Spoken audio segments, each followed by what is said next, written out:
General knowledge और दिलचस्प मालूमात। किस मुल्क में कई साल तक ताश के पत्तों को करेंसी के तौर पर इस्तेमाल किया जाता रहा है?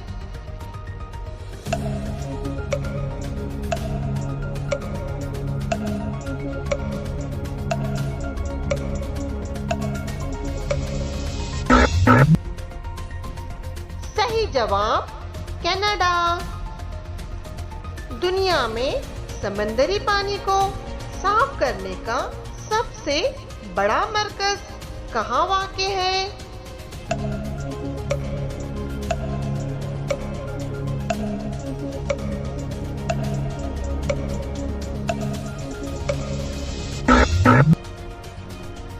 सही जवाब कुवैत में।